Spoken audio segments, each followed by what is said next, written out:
देखिए, उत्तराखंड राज्य बनने के बाद जी भारतीय जनता पार्टी इस बात का श्रेय तो लेना चाहती है कि साहब हमने राज्य बनाया, जी लेकिन वो इस कमी को छुपाना चाहती है कि साहब उन्होंने राज्य बनाने के साथ जब झारखंड और छत्तीसगढ़ राज्य की तरह उत्तराखंड की राजधानी घोषित कर देते तो राजधानी का मसला 21 साल तक अटका न रहता, वो अभी भी अटका हुआ है। जी ऐसे ही परिसंपत्तियों के बंटवारे का मसला है जी कि जब राज्य बनाया था जी तो उस समय उत्तर प्रदेश में भी उनकी सरकार थी, उत्तराखंड में भी सरकार थी और दिल्ली में भी सरकार थी, तो उसी समय परिसंपत्तियों के बंटवारे का मसला हल हो जाना चाहिए था, जो कि नहीं हुआ। जी आज फिर वही स्थिति 2000 वाली है जी कि दिल्ली में, उत्तर प्रदेश में और उत्तराखंड में, तीनों राज्यों में, केंद्र में और दोनों राज्यों में भाजपा की सरकार है। तो ऐसे में और भारी बहुमत वाली सरकार है, तो परिसंपत्तियों का बंटवारा इस बार भी नहीं होता है, तो ये राज्य के साथ धोखा है। जी जो बाकी 3 सरकारें रही, जिनमें एक भाजपा की थी, वो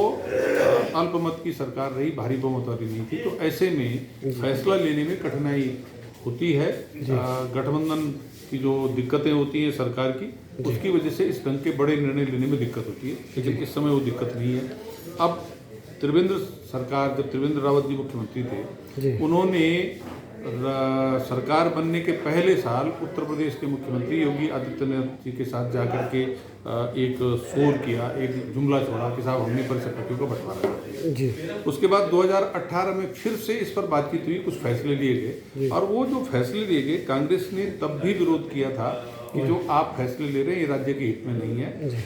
उत्तर प्रदेश हमारा बड़ा भाई है। जब बंटवारा हुआ तो जो फैसले उस समय हुए उसमें भी उत्तराखंड के हितों की अनदेखी की गई, और उसके बाद जिन चीज़ों का बंटवारा नहीं हुआ था उस पर जब जब बात हो रही, उत्तर प्रदेश बड़ा भाई होने के बावजूद, साधन संपन्न होने के बावजूद, उत्तराखंड के अल्प साधन संपन्नता को ध्यान में न रख करके उत्तराखंड के हितों का ख्याल नहीं रख रहा है, तो इसमें केंद्र सरकार के हस्तक्षेप की आवश्यकता थी। और केंद्र में जो नेतागण बैठे हैं, चाहे माननीय मोदी जी हों चाहे दूसरे लोग हों, उनको ये देखना चाहिए था कि उत्तराखंड किस तरह की त्रासदी से गुजरा है। केदारनाथ की आपदा के अलावा जो कोरोना महामारी है, उससे लोगों ने एक किस्म की दिक्कत झेली कोरोना की। लेकिन हमारा राज्य क्योंकि प्रवासी भाइयों के ऊपर हमारी आर्थिकी डिपेंड करती है, तो हमारे प्रवासी भाई बेरोजगार होकर के घर आए, उससे हमको आर्थिक नुकसान हुआ।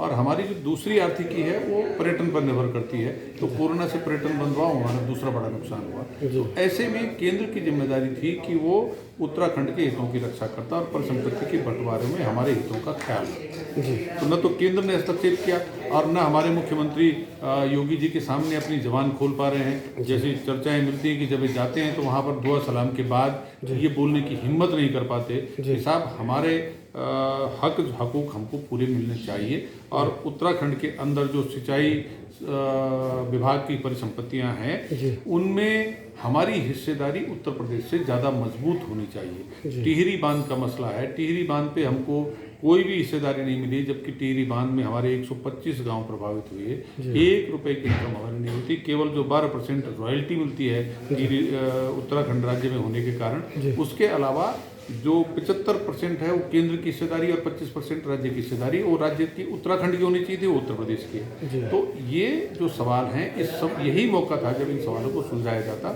ये केवल चुनाव को देख करके झूठ बोल रहे हैं, जनता को गुमराह कर रहे हैं। हकीकत में धामी जी ने जो इस बार पर संपत्तियों के बंटवारे की बात करी, तो जो त्रिवेंद्र सरकार के समय कुछ निर्णय हुए थे, वो उन सारे निर्णय को नकार करके, उनको बदल करके और उत्तराखंड के हितों को उत्तर प्रदेश के हाथों गिरवी रखने का काम करें। जी दूसरा एक महत्वपूर्ण सवाल है, कांग्रेस में जो है जनता हरीश रावत को चेहरे के रूप में देखना चाहती है, ऐसा जो है सर्वे में भी देखा गया है।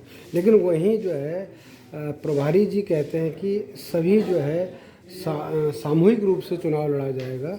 तो इसमें जो कांग्रेस पार्टी के अंदर जो ये अंतर्द्वंद है, ये इसके बारे में क्या कहना चाहिए? देखिए, चेहरा कौन होगा कौन नहीं होगा, ये पार्टी हाईकमान का फैसला होना है और पार्टी हाईकमान जो फैसला करेगी वो सबको स्वीकार करना पड़ेगा। लेकिन जहाँ तक स्वीकार्यता का सवाल है, लोकप्रियता का सवाल है, और जो न्यूज़ चैनल से लेकर के जो स्वतंत्र सर्वे एजेंसीज हैं उनके अलग अलग जो रिपोर्ट आ रही है उसमें एक बात तो निकल करके आ रही है कि हरीश रावत उत्तराखंड के अंदर मुख्यमंत्री के रूप में सबसे मजबूत चेहरा है, सबसे ज़्यादा लोगों की पसंद है और दूसरे लोग उनसे 15-20% नीचे है। तो इसका मतलब कि हरीश रावत का चेहरा आगे करने पर कांग्रेस को फायदा मिल सकता है। इस पर मुझे उम्मीद है कि हाईकमान